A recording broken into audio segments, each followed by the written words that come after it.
بس تیرے در سا دنیا میں در کہاں مولا. برائے خوشنودی امام زمانہ بلند تر صلوات.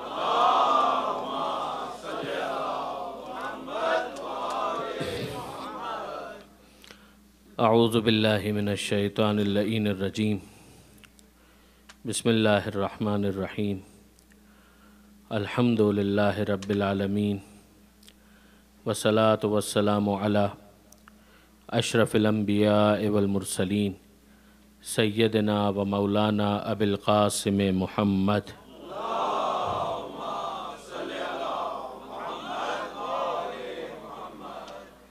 وأہل بیتہ الطیبین الطاہرین المعصومین المظلومین المنتجبین المنتخبین المیامین الذین اذہب اللہ عنہم الرجس وطہرہم تطہیرا.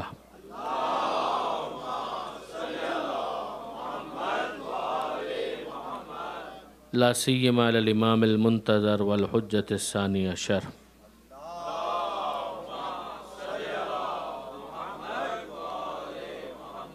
واللعنۃ الدائمۃ الباقیۃ علی اعدائہم اجمعین من یوم ظلمہم الی قیام یوم الدین. اللہم انا نرغب الیک فی دولۃ کریمہ تعز بها الاسلام و اہلہ وتذل بها النفاق و اہلہ وتجعلنا فیہا من الدعاة الی طاعتک والقادۃ الی سبیلک وترزقنا بها کرامۃ الدنیا والآخرہ. رب اشرح لی صدری ویسر لی امری واحلل عقدۃ من لسانی یفقہوا قولی وجعلنی خالصا لوجہک الکریم. یا اللہ صلوات علی محمد.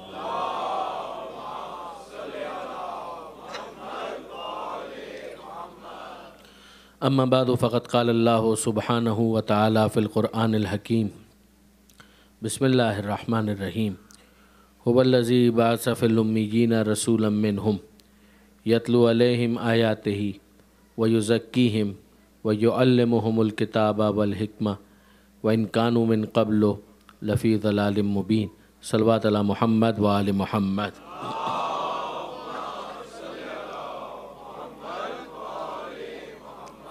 ایک مرتبہ اور درود بھیج دیں محمد وآل محمد.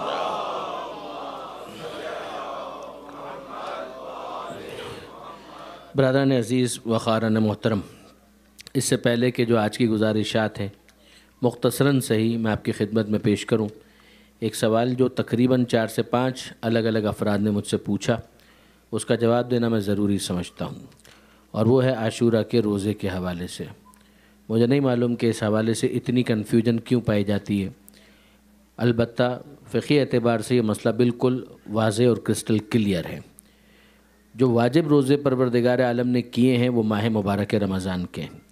اس کے علاوہ کچھ اور ریزنز ہیں کہ جس کی وجہ سے کچھ روزے واجب ہو جاتے ہیں، جیسے نظر کی وجہ سے کسی روزے کا واجب ہو جانا. حج کے حوالے سے بھی قربانی کے عوض کے اندر بعض روزوں کا ہمیں قرآن مجید میں بھی پتہ چلتا ہے، اور اس کے علاوہ احادیث کے اندر بھی اس کی تفصیلات آئی ہیں اور بھرپور تفصیلات آئی ہیں. پھر اس کے بعد ایک بحث ہے مستحب روزوں کی، کہ کچھ وہ روزے ہیں کہ جن کو پروردگار عالم نے مستحب قرار دیا ہے، یعنی وہ روزے رکھیں تو اس کا ثواب ہے. عام طور پر جنرل رول یہ ہے کہ ہر وہ دن کہ جس میں روزہ رکھنا حرام نہیں ہے اور روزہ رکھنا مکروہ نہیں ہے، پھر اس دن روزہ رکھنا مستحب ہے. یعنی عید کے دن چونکہ روزہ رکھنا حرام ہے، عید الفطر کے دن اور عید القربان کے دن، لہٰذا اس دن روزہ رکھنا جائز ہی نہیں ہوگا. یعنی اگر کسی نے روزہ رکھا تو اس کو ثواب تو کیا ملے گا، الٹا وہ گناہ کا ارتکاب کر رہا ہے. پھر اس کے بعد ایک اور مرحلہ آتا ہے. مثلا ایک انسان ہے، وہ شرعی اعتبار سے مسافر ہے، اور اگر وہ سب مسافرت میں چلا گیا اور وہاں پر اس نے روزے رکھے تو پیغمبر اکرم کی حدیث ہے کہ جس میں وہ فرماتے ہیں کہ الصائم فی السفر کالمفطر فی الحضر، کہ سفر میں روزہ رکھنے والا ایسا ہی ہے کہ جیسے اپنے وطن کے اندر روزہ توڑ دینے والا. یہ بھی ایک بحث ہے. اور کیا آپ نے اب اس کے بعد آئیے ایک اور بحث. کچھ روزے ہیں کہ جن کو مکروہ کہا گیا، یعنی اگر رکھے جائیں اس کے مقابلے میں نہ رکھنے کا ثواب اس دن بیان کیا گیا. انہی میں آتا ہے عاشورہ کا روزہ. اگر آپ ویسے دیکھیں، پہلی محرم کو روزہ رکھنا بہت ثواب ہے، دوسری محرم کو روزہ رکھنا بہت ثواب ہے، تیسری محرم کو روزہ رکھنا تاکید آئی ہے، لیکن عاشورہ کے دن عام طور پر برادران اہل سنت کے ہاں روزہ رکھنے کی تاکید ہمیں بہت نظر آتی ہے۔ میں ان کے اس موقع پر جو ان کا اوپینین ہے اس کو میں کوشچن نہیں کرتا، ہو سکتا ہے کہ وہ خود اس حوالے سے متوجہ بھی نہ ہو سکتا ہے ان کی نیت بھی یہ نہ ہو، لیکن جو ہمارے پاس معصومین کی طرف سے جو دستور العمل آیا ہے، آپ نے ایک لفظ بار بار سنا ہوگا، میں نے مجالس کے دوران بھی ایک استعمال کیا، آفیشل اسپوکس پرسن۔ شریعت کا آفیشل اسپوکس پرسن کون ہے؟ پیغمبر اکرم کے بعد۔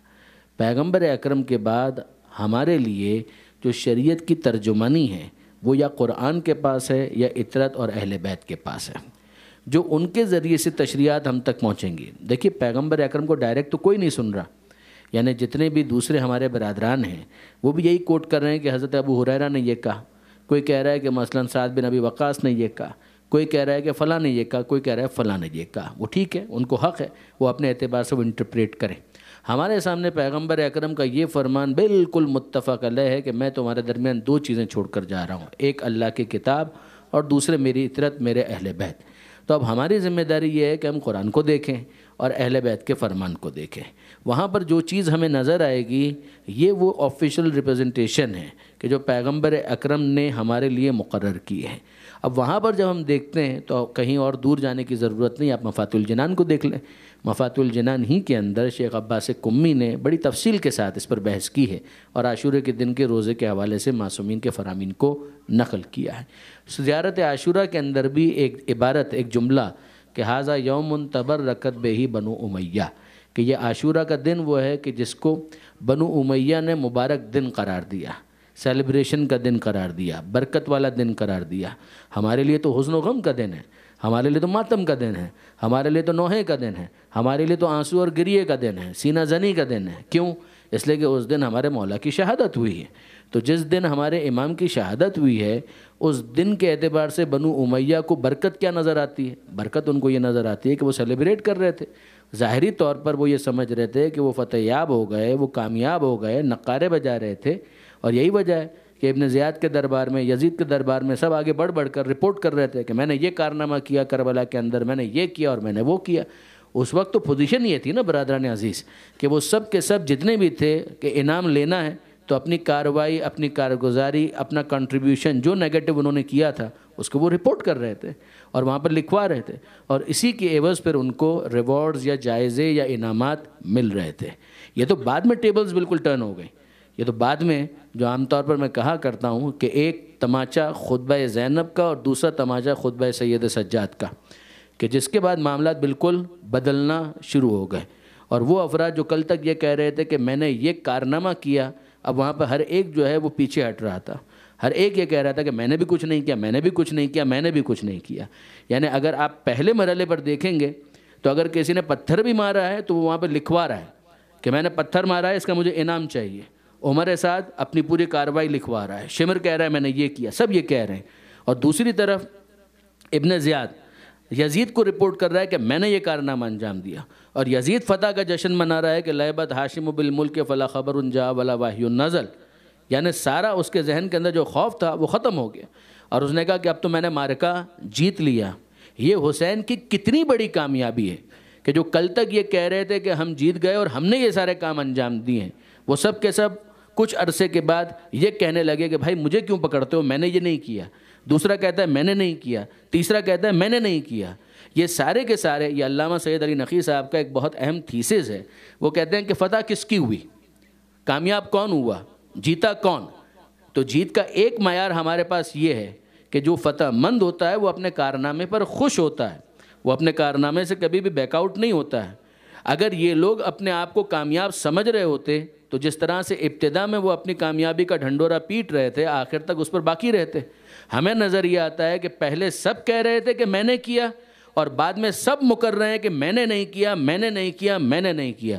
اور دوسری طرف ہتھکڑیوں کے ساتھ، بیڑیوں کے ساتھ سید سجاد ہمیشہ یہ کہتا رہا کہ میں اپنے بابا پر بھی فخر کرتا ہوں، میں اپنے چچا پر بھی فخر کرتا ہوں، میں نے جو کام کیا ہے مجھے اس پر کوئی شرمندگی نہیں ہے۔ وہ اپنے اس کام کے اوپر پوری طریقے سے سٹینڈ کرتے ہیں، اس پر باقی رہتے ہیں، اور ان تمام تر چیزوں کا کریڈٹ لیتے ہیں کہ ہتھکڑیاں پہنانا یہ تمہارا ظلم ہو سکتا ہے، بیڑیاں پہنانا یہ تمہارا ستم ہو سکتا ہے، لیکن اگر تم یہ کہو کہ مجھے اپنے بابا کے کسی فعل کے اوپر شرمندگی ہے، مجھے کوئی شرمندگی نہیں ہے، میں اپنے بابا کے اوپر فخر کرتا ہوں. اور دوسری طرف ہم یہ دیکھتے ہیں یہ حسین کا بیٹا ہے اور دوسری طرف یزید کا بیٹا ہے. حسین کا بیٹا اپنے باپ پر فخر کر رہا ہے اور یزید کا بیٹا اپنے باپ کو ڈس اون کر رہا ہے. یزید کے بیٹے نے ممبر پر آ کر یہ کہا تھا کہ میرا باپ بھی خطا کار تھا، میرا دادا بھی خطا کار تھا، اور دونوں کے دونوں اس وقت قبر میں اپنا حساب دے رہے ہیں. مجھ میں یہ ہمت نہیں ہے. کہاں وہ یزید کہ جو حسین سے بیعت کا طلبگار تھا، اور کہاں یزید کا بیٹا یہ کہتا ہے کہ مجھے تمہاری بیعت نہیں چاہیے، اگر بیعت کرنا چاہتے ہو تو مدینے میں جا کر سید سجاد کے ہاتھ پر بیعت کرو. اس سے زیادہ حسین کی کامیابی کی کیا دلیل ہو سکتی ہے؟ اس موقع پر ابتداءً اور پھر لیٹر آن ایک لمبے عرصے تک، اور آج بھی بہت سارے افراد شاید اسی لائن کو ٹو کرتے ہیں، وہ کہتے ہیں کہ عاشورہ کے دن جو ہے وہ ہم یزید کی فتح کی خوشی میں روزہ رکھیں گے. تو یہ وہ چیز ہے کہ جس سے معصومین نے ہم کو روکا اور منع کیا اور کہا کہ بالکل ان سے مشابہت اختیار مت کرو. عاشورہ کے دن فاقہ کرو انٹینشنلی.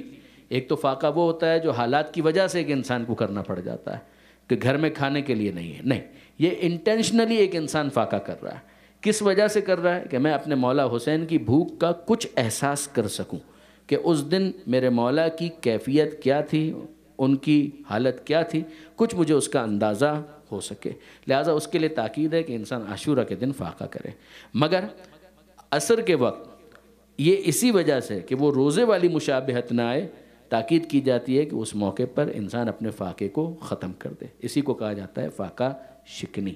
اور اس موقع پر تاکید یہ ہے کہ جو غذا استعمال کی جائے وہ انتہائی سادہ ہو. دال ہے، روٹی ہے، حلیم، دودھ ہے، دہی ہے، اس طرح کی کوئی چیز، کوئی مرغن غذائیں.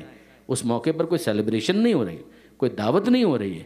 اس موقع پر کھانے کو انجوائے نہیں کرنا ہے، بلکہ اس موقع پر وہ فاقہ شکنی اس لیے کی جاتی ہے تاکہ وہ مشابہت نہ آنے پائے، وہ ریزمبلنس نہ آنے پائے، وہ ریپلیکا فیل نہ ہو کہ جیسے ان کا عمل ہے ویسا ہی کوئی عمل ہم لوگ کر رہے ہیں. نہ، ہمارا روزہ اس دن نہیں ہے، اس دن ہمارا فاقہ ہے. پھر بھی اگر کوئی روزہ رکھ لے ہم اس روزے کو مکروہ کہتے ہیں کہ اگر نہ رکھتے تو ثواب ملتا، رکھنے کا کوئی فائدہ اس دن نہیں ہے. درود بھیجیے گا محمد والے محمد.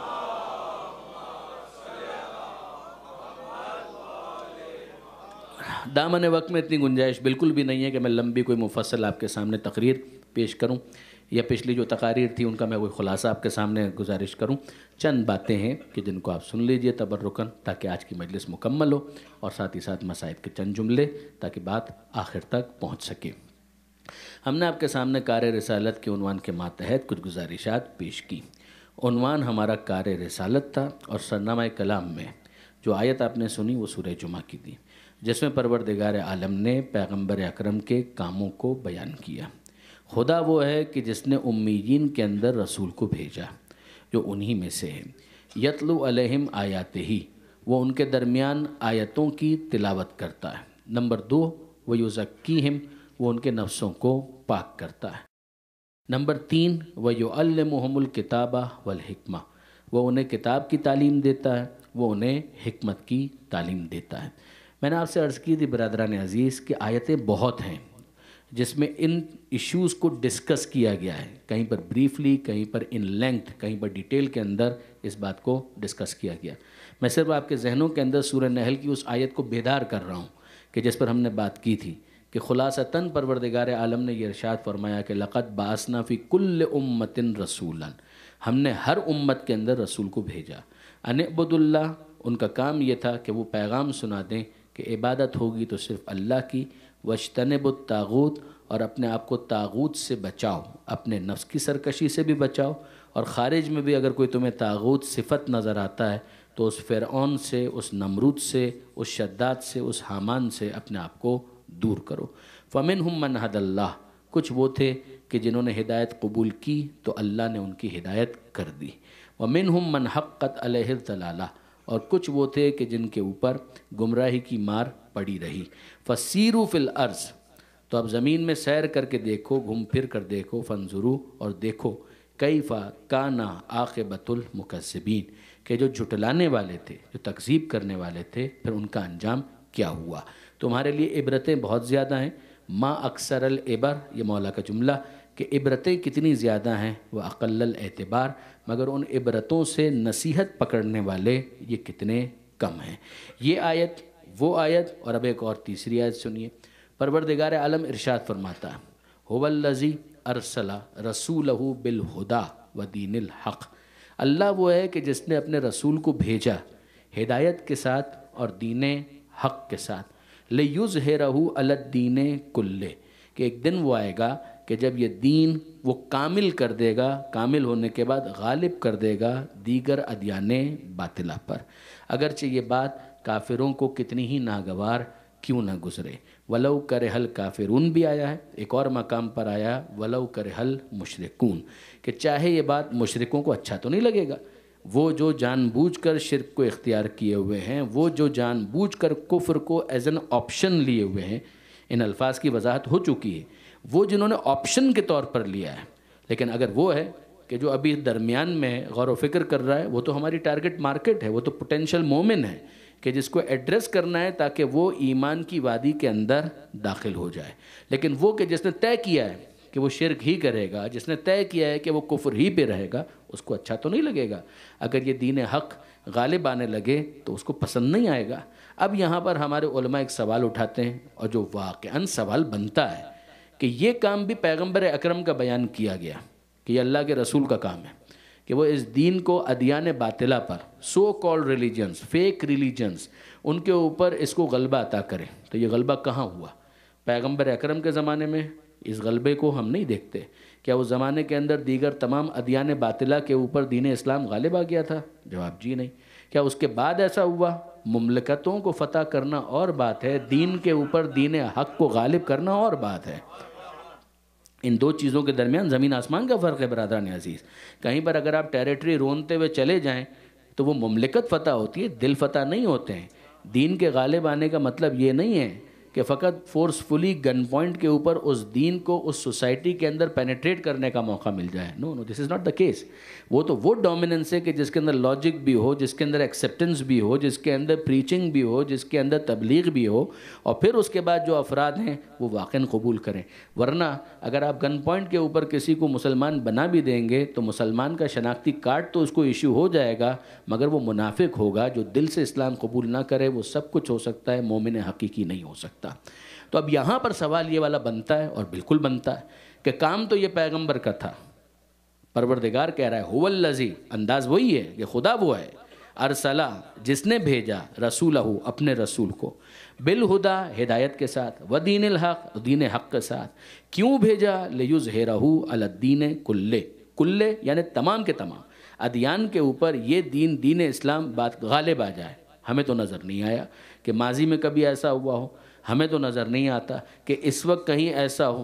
تو پھر یہ کام جو پیغمبر اکرم کا تھا، یا تو ہم یہ کہیں کہ پیغمبر اکرم نے اس کام کو نہیں کیا، یا ہمیں ماننا پڑے گا کہ پیغمبر اکرم کا کوئی ایک ایسا بیٹا ہے کہ جس کا نام رسول کے نام پر ہے، جس کی کنیت رسول کی کنیت پر ہے، اور وہی وہ ہے کہ جو رسول کے اس کام کو اس شان سے پورا کرے گا کہ یملأ الارض قسطا وعدلا کما ملئت ظلما وجورا، کہ وہ زمین کو عدل و انصاف سے ویسا بھر دے گا کہ جیسے وہ ظلم و جور سے بھری ہوگی۔ مگر برادران عزیز، سوال تو ہے کہ کام تو پھر رسول کا تھا۔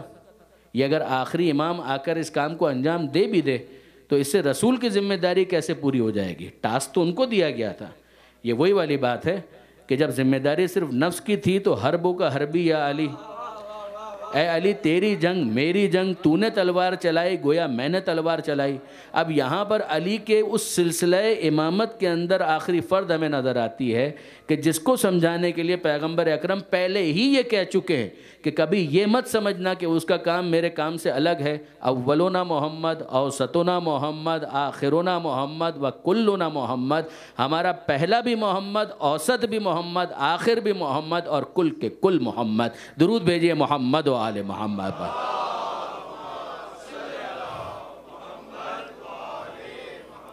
اب برادران عزیز، اس کا آغاز کہاں سے ہوتا ہے؟ اس کا آغاز ہوتا ہے کہ انسان اپنی ذات سے شروع کرے اور اپنی فیملی تک آئے۔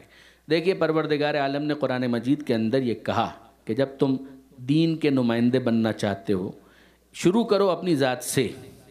امیر المومنین نے بھی یہ بات کہی کہ اگر کوئی قائد بننا چاہتا ہے تو اپنے وجود سے شروع کرے، اگر کوئی لیڈر بننا چاہتا ہے تو لیڈ وہ دوسروں کو تو بعد میں کرے گا، پہلے اپنے آپ کو اس قابل تو بنائے کہ وہ دوسروں کو لیڈ کر سکے، اسٹارٹ کرے وہ اپنے وجود سے، پھر کہاں جائے؟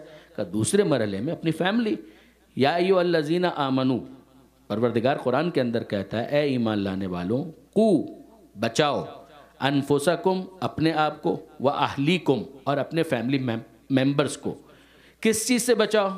قو انفسکم و اہلیکم نارا، جہنم کی آگ سے بچانے کی تمہاری پہلی ذمہ داری اپنی ہے کہ تم اپنے آپ کو بچاؤ، اپنی فیملی کو بچاؤ۔ وقودھا الناس والحجارہ، وہ جہنم کی آگ کہ جس کا ایندھن انسانوں کو بھی بننا ہے، پتھروں کو بھی بننا ہے، تم اپنے آپ کو بچاؤ اور اپنی فیملی کو بچاؤ، اتنا تو کرو۔ پھر اس کے بعد اگلا مرحلہ کیا ہے؟ کہ اگلا مرحلہ جہاں تک جا سکو، 2 گھرانوں تک، 3 گھرانوں تک، 10 گھرانوں تک کوشش کرنا تمہارا کام ہے، تمہاری ذمہ داری کبھی بھی نتیجے کی نہیں ہو سکتی۔ پروردگار عالم نے کوشش کے بارے میں قرآن مجید کے اندر کہا ان لیس للانسان الا ما سعی، انسان کو وہی ملتا ہے کہ جس کی وہ کوشش کرتا ہے۔ آپ دنیاوی کسی امتحان میں کامیابی حاصل کرنا چاہتے ہیں تو اس میں بھی کوشش کے بغیر دیر از نو فری لنچ، مفت میں کچھ نہیں ملنے والا۔ برادران عزیز، یہ بھول جائیے، شارٹ کٹ نہیں ہے، نہ دنیا کے اندر نہ آخرت کے اندر۔ دنیا چاہیے تو بھی محنت کرنا ہوگی اور کوشش کرنا ہوگی، آخرت چاہیے تو بھی دنیا کے اندر کوشش کرنا ہوگی اور محنت کرنا ہوگی۔ اب اس کے بعد اجتماعی طور پر بھی پروردگار عالم نے ہمیں دستور دیا، ان اللہ لا یغیر ما بقوم حتی یغیروا ما بانفسہم، اللہ اس وقت تک کسی قوم کی حالت نہیں بدلتا جب تک وہ قوم خود اپنی حالت بدلنے کے لیے میدان عمل میں نہ آ جائے۔ اگر یہ ہم سمجھتے رہیں کہ ہم تو کچھ نہیں کریں گے، دیکھیے حضرت حجت کے بارے میں، امام زمانہ عجل اللہ تعالی فرجہ الشریف کے بارے میں کتنا غلط تصور یہ دیا گیا بعض افراد کی جانب سے، بہت غلط تصور کہ ہم کچھ نہیں کریں گے، وہ آئیں گے اور سب کچھ کریں گے۔ ہم کچھ نہیں کریں گے، وہ آئیں گے اور سب کچھ کریں گے، جبکہ ہم کو سمجھایا یہ گیا کہ غیبت ہے ہی اس لیے کہ تم کچھ کرو تب وہ آ کر آگے کے سارے کام انجام دیں گے، مگر اگر تم نے کچھ نہیں کیا۔ علامہ ذیشان حیدر جوادی پھر یاد آئے، آج جمعے کے خطبے میں بھی میں نے ان کی ایک مثال کوٹ کی تھی، انہوں نے ایک مثال دی، ان کی کتاب ہے بڑی اچھی، سیرت کے اوپر بہت اچھی کتاب ہے، نقوش عصمت، اس میں انہوں نے حضرت حجت کی غیبت کو ڈسکس کرتے ہوئے ایک بات لکھی، اور وہ کیا؟ انہوں نے کہا کہ جناب عالی، غیبت کا مطلب ہے انتظار کرنا۔ انتظار کا مطلب کیا ہے؟ کچھ نہ کرنا۔ انتظار کا مطلب کیا ہے؟ سگریٹ پھونکتے رہیے، کچھ نہ کریں، ٹہلتے رہیے۔ یعنی انتظار کا معنی ہم نے یہ سمجھا کچھ نہ کرنے کا مطلب انتظار ہے، ایسا ہی ہے۔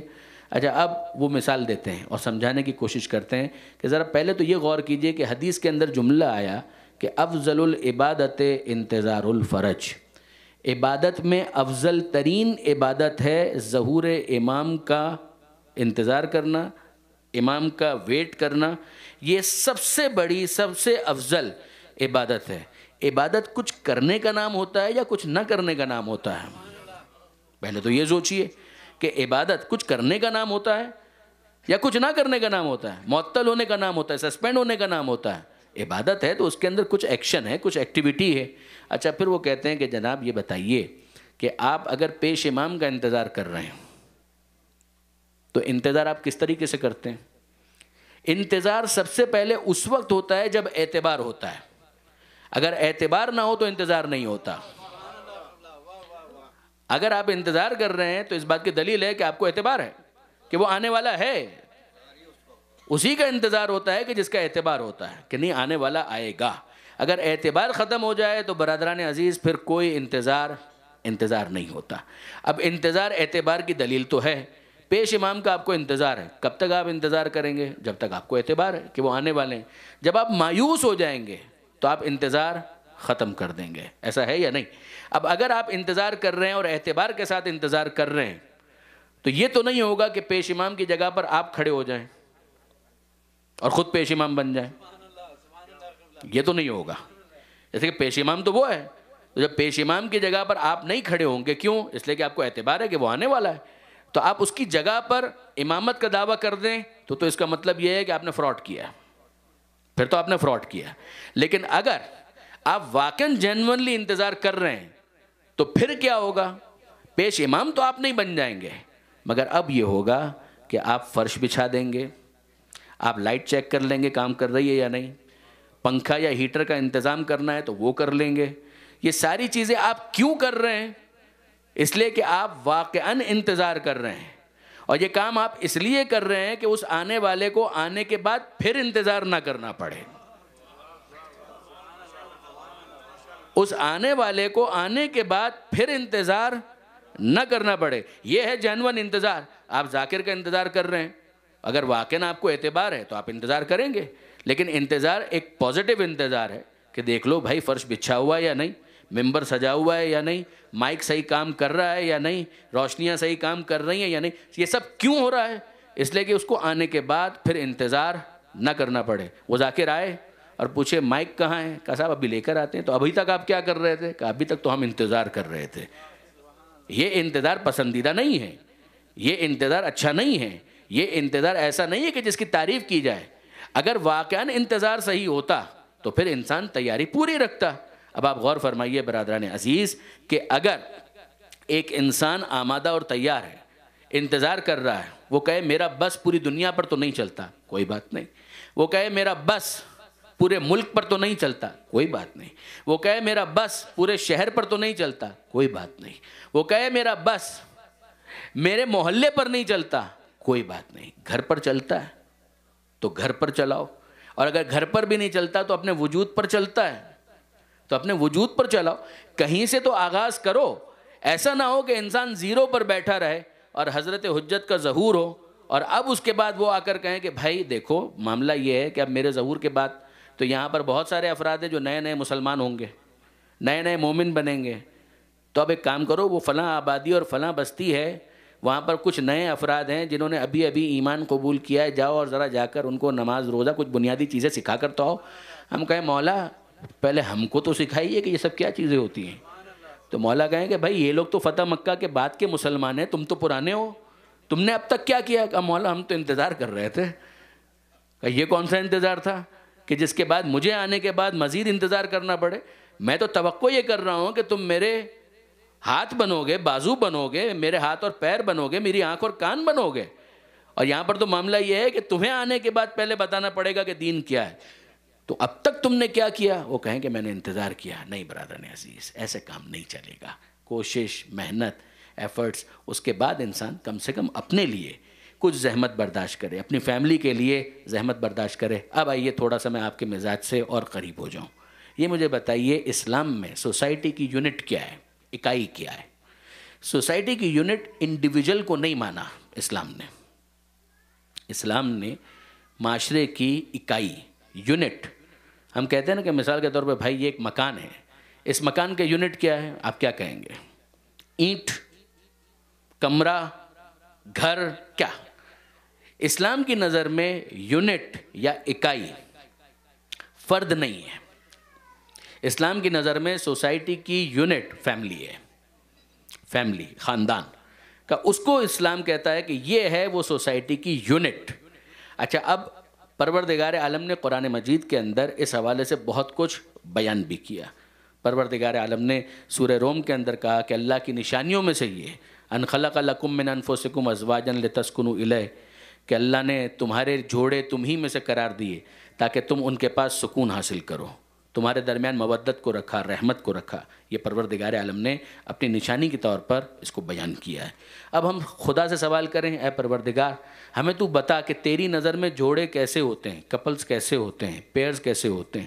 یہ جب ریحان صاحب اشعار پڑھ رہے تھے اس وقت میرے ذہن میں آیا کہ آج بہت مناسب ہوگا کہ میں ان آیتوں کو آپ کے سامنے پیش کروں کہ جوڑے، کپلز، پیئرز یہ کیسے ہوتے ہیں۔ پروردگار عالم نے اس پر گفتگو کی ہے، پروردگار عالم نے اس پر بات کی ہے۔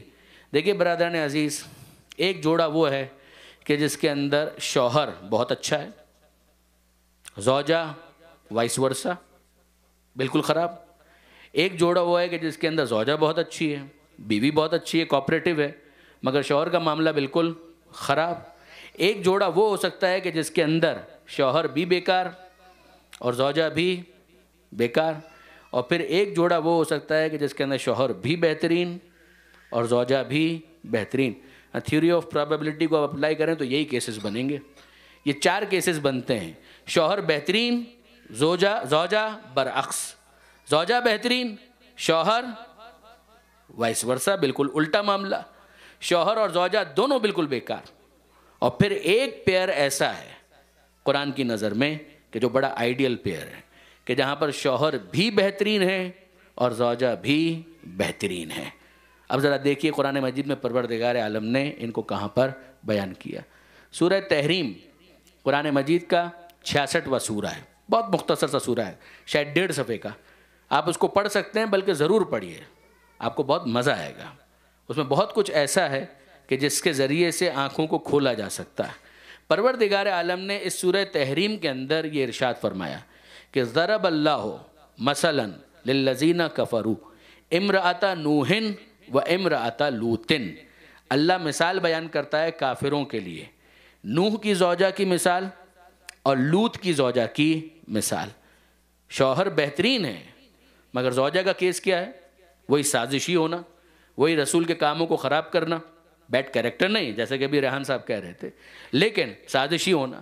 ضرب اللہ مثلا للذین کفروا, اللہ کافروں کے لیے مثال بیان کرتا ہے.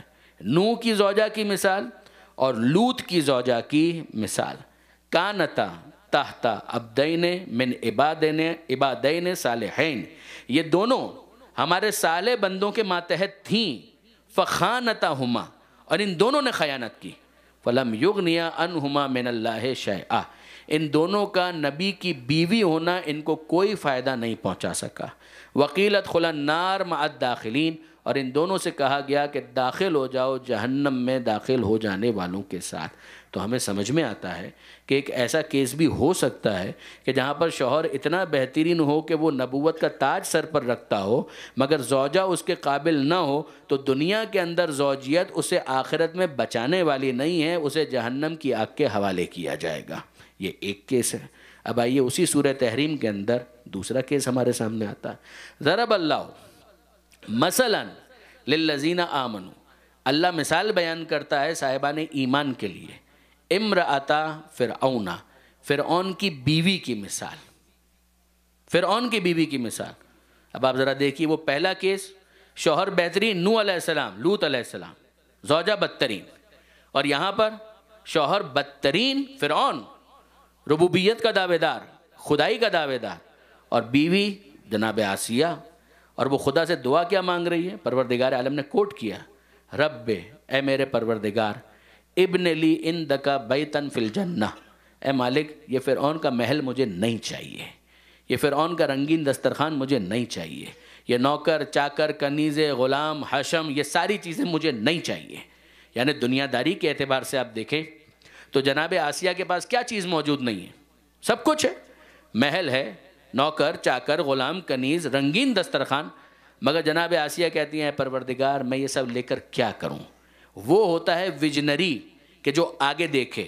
دیکھیے برادران عزیز, انصاف سے مجھے بتائیے, اگر کوئی 10 سال آگے دیکھتا ہے تو آپ کہتے ہیں یہ ویژنری ہے, اگر کوئی 30 سال آگے دیکھتا ہے تو آپ کہتے ہیں کیا کہنا یہ ہے ویژنری, اگر کوئی 50 سال 100 سال آگے دیکھے تو آپ کہتے ہیں یہ ہے لیڈر, ویژنری لیڈر ہے جو آگے دیکھتا ہے. آپ مجھے انصاف سے بتائیے جو سالوں میں آگے دیکھے وہ ویژنری ہوتا ہے, اور جو دنیا کے بعد آخرت کو دیکھے وہ ویژنری نہیں ہوتا. جناب آسیہ کہتی ہیں رب ابن لی عندک بیتن فی الجنہ, اے میرے پروردگار میرے لیے جنت میں ایک گھر بنا. وَنَجِّنِي مِن فِرْعَوْنَ وَعَمَلِهِ, مجھے فرعون سے بھی نجات دے, اس کے عمل سے بھی نجات دے. وَنَجِّنِي مِنَ الْقَوْمِ الظَّالِمِينَ, اور مجھے ظالم قوم سے نجات عطا فرما. شوہر بدترین, زوجہ بہترین, دونوں کیسز آ گئے جس کے اندر اپوزٹ معاملات ہیں, پولرائزیشن ہے, اپوزٹ پولز کے اوپر ہیں. شوہر بہترین نوح علیہ السلام لوط علیہ السلام, زوجہ بدترین دونوں کی ازواج. فرعون بدترین شوہر بہترین زوجہ, آسیہ جیسی بی بی, آسیہ جیسی خاتون. اب اس کے بعد آئیے وہ کیس قرآن مجید کے اندر کہ جہاں پر شوہر بھی بیکار اور زوجہ بھی بالکل تھرڈ کلاس. سورہ مسد، تبت یدا ابی لہب و تب، ٹوٹ جائیں ابو لہب کے دونوں ہاتھ اور وہ خود بھی ہلاک ہو جائے. ما اغنا عنہ مالہ وما کسب، نہ اس کا مال کام آیا اس کے، نہ اس کی اولاد کام آئی. سیصلی نارن ذات لہب، ان قریب وہ جہنم کی بھڑکتی ہوئی آگ میں داخل کیا جائے گا اکیلا. وامرأتہ، اس کا ہنی مون کمپلیٹ کرنے کے لیے اس کی بیگم بھی اس کے ساتھ جائے گی. وامرأتہ حمالۃ الحطب فی جیدہا حبل من مسد، ابو لہب بیکار شوہر اور بیکار زوجہ ام جمیل. تو یہ تینوں کیس آپ کے سامنے آ گئے. بہترین شوہر، بدترین زوجہ، بہترین زوجہ، بدترین شوہر، اور یہاں پر بدترین شوہر اور بدترین زوجہ. اور اب ہمیں تلاش ہے قرآن مجید کے اندر کہ ہمیں پتہ چلے کہ وہ کون سا جوڑا ہے کہ جہاں پر شوہر بھی بہترین ہے اور جہاں پر زوجہ بھی بہترین ہے. جو عرض کرنے جا رہا ہوں ترانہ میرے حسین کا ہے. سورہ رحمان، سورہ رحمان کی آیتیں ہیں.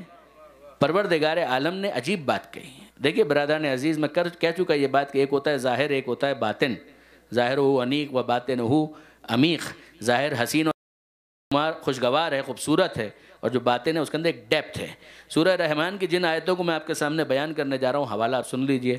بیار الانوار تو ہماری کتاب ہو گئی، تفسیر نمونہ یہ بھی ہماری کتاب ہو گئی، آیت اللہ مکارم شیرازی کی، بیار الانوار علامہ مجلسی کی. اس کے علاوہ بھی ہماری کتابوں کو چھوڑ دیجئے.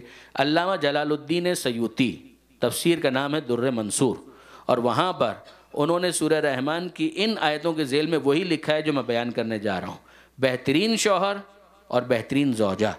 پروردگار عالم فرماتا ہے کہ مرج البحرین یلتقیان بینہما برزخ لا یبغیان فبأی آلاء ربکما تکذبان.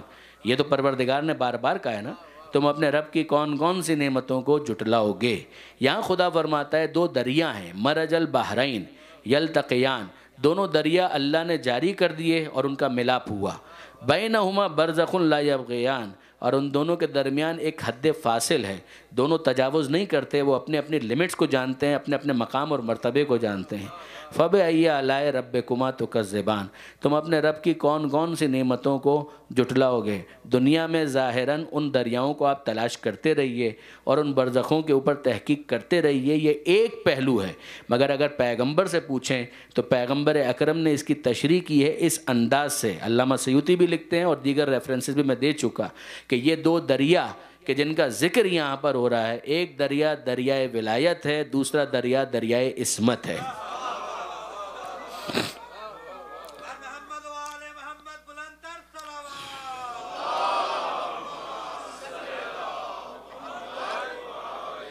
مرج البحرین یلتقیان، وہ علی ابن ابی طالب جس کے سر پر تاج ولایت ہے، وہ فاطمہ زہرا جس کے سر پر تاج عصمت ہے. کہ مرج البحرین یلتقیان بینہما برزخ لا یبغیان، یہ دونوں اپنے اپنے حدود کو بھی جانتے ہیں، اپنے مرتبے کو بھی جانتے ہیں، مقام کو بھی سمجھتے ہیں. وہ برزخ کیا ہے؟ کہ خود ختمی مرتبت، کہ جس کے ذریعے سے دونوں اپنے مرتبے اور مقام کو پہچانتے ہیں. فَبِأَيِّ آلَاءِ رَبِّكُمَا تُكَذِّبَانِ، اے گروہ جن و انس، تم اپنے رب کی کون کون سی نعمتوں کو جھٹلاؤ گے. یہ دنیا اس قابل تو نہ تھی مگر پروردگار نے اس دنیا میں علی و زہرا جیسے جوڑے کو بھیج دیا. تم اپنے رب کی کون کون سی نعمتوں کو جھٹلاؤ گے. یخرج منہم اللؤلؤ والمرجان، اور اس رشتے کے نتیجے میں جو ظاہر ہوتا ہے نتیجہ وہ ہے لولو اور مرجان، وہ موتی، وہ ساری چیزیں جو ظاہر ہو رہی ہیں وہ کیا ہیں؟ کہ ایک کا نام ہے حسن اور دوسرے کا نام ہے حسین. فَبِأَيِّ آلَاءِ رَبِّكُمَا تُكَذِّبَانِ، تم اپنے رب کی کون کون سی نعمتوں کو جھٹلاؤ گے کہ اس دنیا کے اندر ہم نے حسن جیسا موتی بھی بھیج دیا، حسین جیسا لال بھی بھیج دیا. درود بھیجئے محمد و آل محمد پر.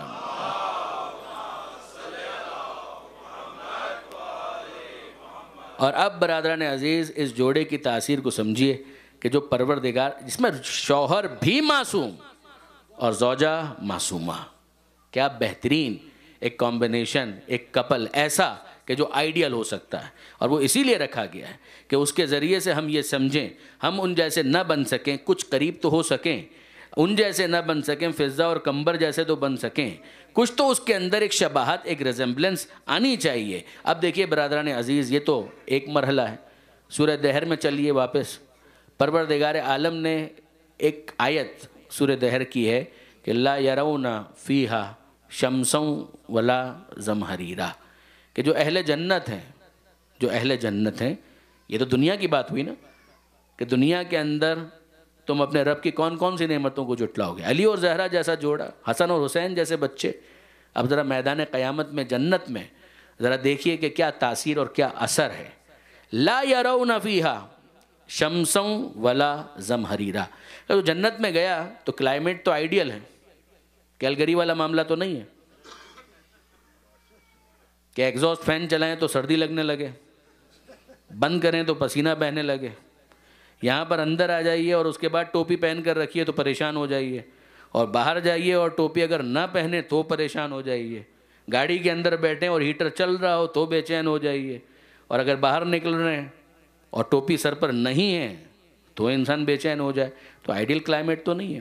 آئیڈیل کلائمیٹ یہاں کہاں ہے؟ نہ کراچی کے اندر ہے، نہ کیلگری کے اندر، ہو ہی نہیں سکتی آئیڈیل کلائمیٹ۔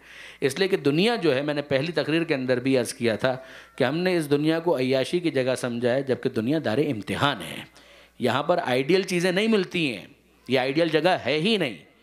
یہاں پر کچھ کرنا ہے کہ جس کے بعد وہ جگہ ملے کہ جس کو ہم آئیڈیل کہہ سکیں، جہاں کی کلائمیٹ بھی آئیڈیل ہو، ایٹماسفیئر بھی آئیڈیل ہو، آب و ہوا بھی سوٹ کر جائے۔ ورنہ یہاں پر میں اکثر کراچی کے اندر یہ جملہ کہا کرتا ہوں، وہ تو کینیڈا جا کر آپ کا کیا تجربہ رہا کہ گھر سے باہر نکلنا ہو تو آدھے گھنٹے تک کپڑے پہنتے رہو۔ گھر سے اگر باہر نکلنا آدھے گھنٹے تک پہلے کپڑے پہنو۔ جیسے ہم لوگوں کو تجربہ نہیں ہوتا، پھر بھول جاتے ہیں، ارے یہ رہ گیا، ارے وہ رہ گیا۔ پھر باہر نکلتے ہیں تو موسم خود بتا دیتا ہے کہ ہم کیا کیا بھول کر باہر آئے ہیں۔ پھر واپس اندر جائیے، اچھا یہ بھی پہن لیجیے، یہ بھی پہن لیجیے، یہ بھی پہن لیجیے، اب مفلر بھی لے لیجیے، اس کے بعد باہر نکلیں۔ آدھے گھنٹے تک کپڑے پہنتے رہو۔ تو اب یہ والا معاملہ آئیڈیل کا کلائمیٹ کہاں ملے گی؟ جنت کے اندر آئیڈیل کلائمیٹ ہے، وہاں پر سردی نہیں لگے گی، وہاں پر گرمی بھی نہیں لگے گی۔ یہ پروردگار خود بیان کر رہا ہے کہ لا یرون فیہا شمسا ولا زمہریرا، کہ جو اہل جنت ہیں once they enter in paradise, جنت میں گئے اب نہ وہاں پر جاڑا دیکھیں گے۔ اب یہ جاڑا ہمارے نوجوانوں کو سمجھ میں بھی آئے گا، سخت سردی جس کو ہم کہتے ہیں کہ وہ بھی نہیں دیکھیں گے، اور شمس سورج بھی نہیں دیکھیں گے۔ روشنی ہے، نور ہے، اندھیرا نہیں ہے، ورنہ تو پھر یہ آئیڈیل نہیں ہوگا۔ روشنی ہے، اندھیرا نہیں ہے، ڈارکنیس نہیں ہے، وہ سب کچھ سوٹ کر رہا ہے، مگر جو سورج کی گرمی ہوتی ہے وہ بھی نہیں دیکھیں گے، جو سخت سردی ہوتی ہے کہ وہ بھی نہیں دیکھیں گے۔ تو کیا مزہ آ جائے گا بھائی۔ اچھا، اب اس کے بعد پھر ایک مرتبہ علامہ سیوطی نے بھی اس کو لکھا اور دیگر کتابوں کے اندر بھی ہے کہ اچانک اہل جنت، نور روشنی تو پہلے تھی، محسوس کریں گے کہ روشنی میں اچانک اضافہ ہو گیا، اور اتنا اضافہ ہو گیا کہ انہیں لگے گا جیسے سورج طلوع ہو گیا۔ اچھا، سورج طلوع ہوتا تھا تو گرمی لگتی تھی، وہ نہیں فیل ہو رہا، لیکن روشنی میں اتنا اضافہ ہو گیا کہ لگ رہا ہے کہ جیسے سورج طلوع ہو گیا۔ جب اندھیرا ہوتا ہے اور اچانک سورج طلوع ہونے لگتا ہے تو جو کیفیت ہوتی ہے کہ وہ کیفیت ہو جائے گی۔ تو اہل جنت سوال کریں گے پروردگار سے کہ اے پروردگار، کہ کیا تو نے نہیں کہا تھا اپنی کتاب میں کہ لا یرون فیہا شمسا ولا زمہریرا، کہ جنت میں آنے کے بعد جو اہل جنت ہوں گے وہ سورج کو طلوع ہوتے ہوئے نہیں دیکھیں گے؟ ہمیں تو یہاں پر سورج طلوع ہوتا ہوا محسوس ہو رہا ہے۔ اس وقت پروردگار کی طرف سے جواب آئے گا، اے اہل جنت، سورج طلوع نہیں ہوا، یہ کسی بات پر علی اور زہرا مسکرائے ہیں، یہ کسی بات پر علی و زہرا مسکرائے ہیں۔ یہ سورج کی روشنی نہیں ہے، یہ نور شمس نہیں ہے، یہ نور دندان علی و زہرا ہے، کہ جس سے تمہیں یہ محسوس ہو رہا ہے کہ گویا سورج طلوع ہو گیا۔ بس عزیزان، آپ مجھے بتائیے اور انصاف سے بتائیے کہ جب صرف مسکرانے پر اتنی روشنی ہو جاتی ہے، علی اور زہرا کے مسکرانے پر اتنی روشنی ہو جاتی ہے، تو روشنی کی کیا کیفیت ہوگی جب چادر میں صرف علی اور زہرا نہیں ہوں گے بلکہ نبی بھی ہوں گے، حسن اور حسین بھی ہوں گے؟ تو پھر وہی کیفیت ہوگی کہ ملک کا سوال ہوگا یا رب و من تحت الکساء، اے پروردگار یہ بھی تو بتا دے کہ چادر میں ہیں کون، اور جواب آئے گا ہم فاطمہ و ابوہا و بالوہا و بنوہا۔ درود بھیجئے محمد و آل محمد۔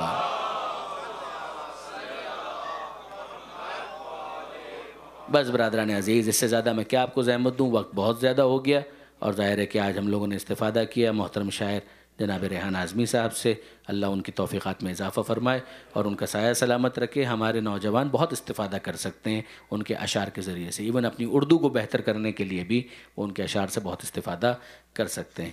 تو یقیناً یہ ایک سرمایہ اثاثہ ہے پروردگار عالم ہمارے جتنے بھی شعراء ہیں عزاداری کی ترویج کے اندر جو مصروف ہیں، عزاداری، عزاداروں، عزاخانوں، ان تمام کی خدمت کرنے والوں، پروردگار ان سب کو بحق زہرا اپنے حفظ و امان میں رکھے اور ان کے تحفظ میں مزید اضافہ فرمائے، ان کی توفیقات میں اضافہ فرمائے۔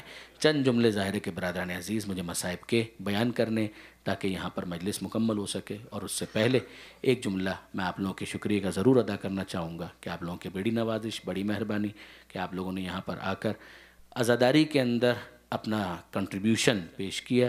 پروردگار عالم ہم سب کی اس کوشش کو اپنی بارگاہ میں قبول فرمائے۔ باب الحوائج کے ہمارے جتنے بھی دوست ہیں، جتنے بھی ممبران ہیں، محنت کرنے والے ہیں، ان سب کی توفیقات میں پروردگار اضافہ فرمائے۔ آئیے یاد کریں حسین کو، آئیے یاد کریں حسین کے اس زخمی وجود کو کہ جس کو پامال بھی کر دیا گیا۔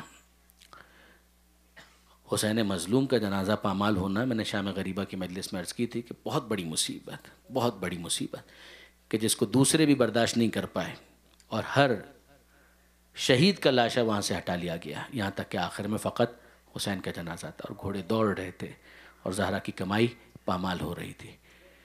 کسی موقع پر یہ ملتا ہے کہ جناب زینب نے حسین مظلوم کے لاشے پر آ کر ایک جملہ یہ بھی کہا تھا، انت یا اخی، انت اخی الحسین، کہ تو میرا بھائی ہے۔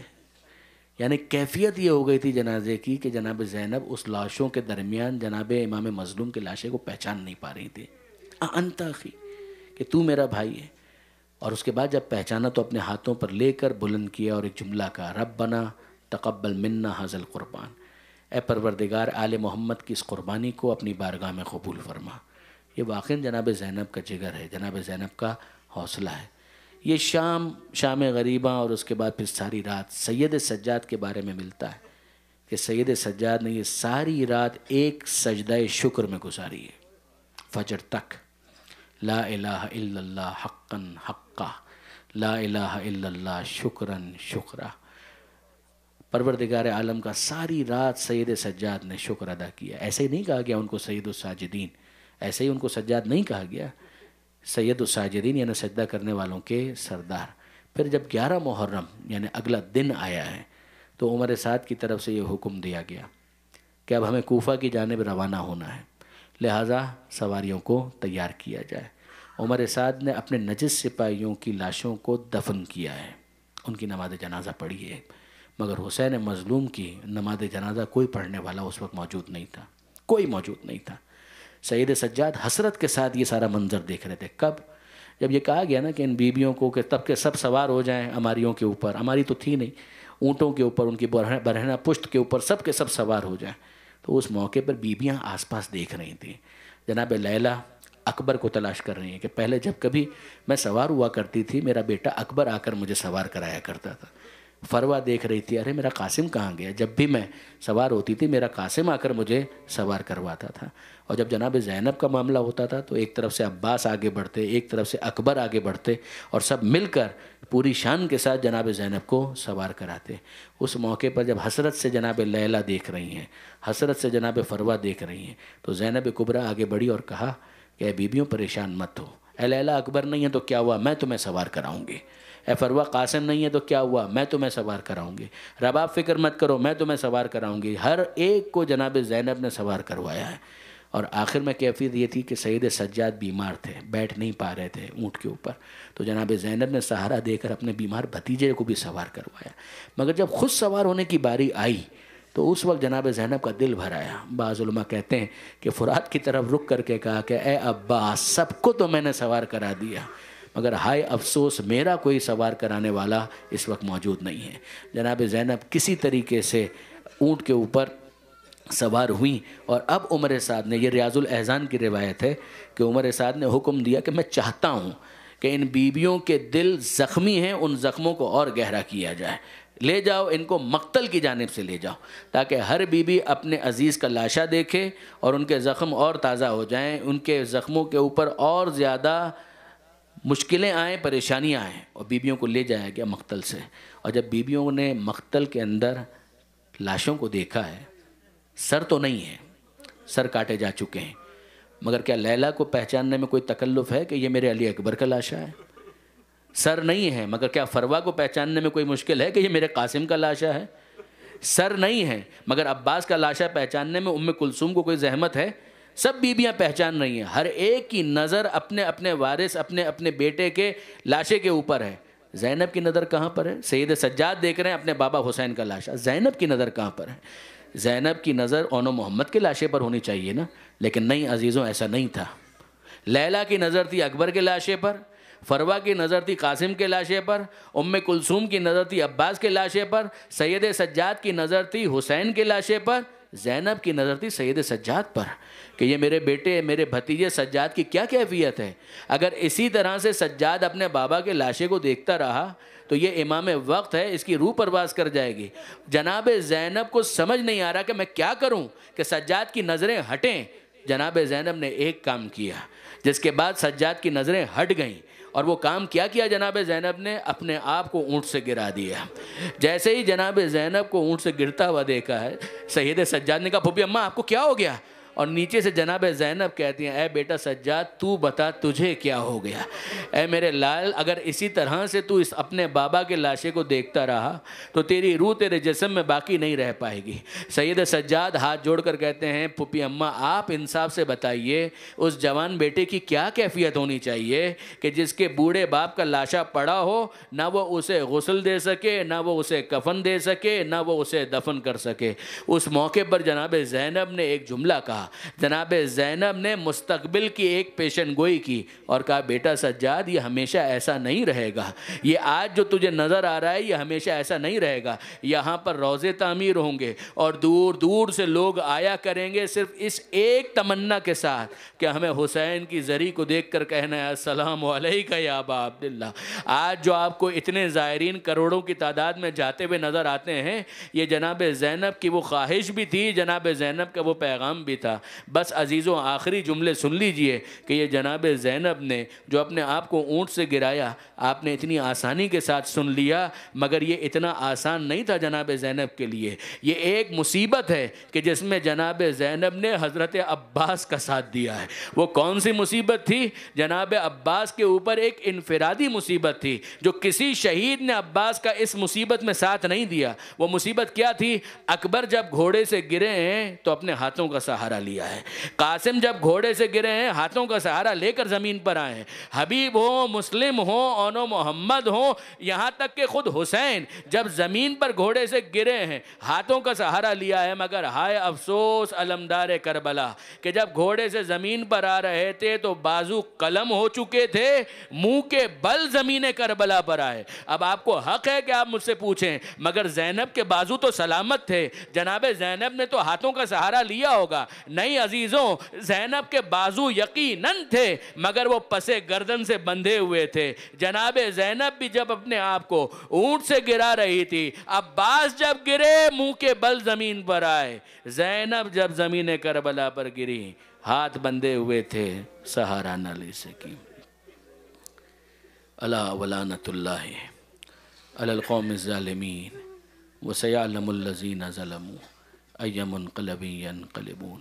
بال الہ اس قلیل توسل کو قبول فرما، ہمارے آنسوں کو جناب سیدہ کے رومال میں جگہ عطا فرما، مالک اس عزاداری کو قبول فرما، مالک ہمیں ہر سال بار بار حسین مظلوم کی عزاداری کرنے کی توفیق عطا فرما۔ اے پروردگار میدان قیامت میں حسین کی مادر کی شفاعت نصیب فرما۔ اے پروردگار ہم گنہگار، ہم خطاکار، ہمارے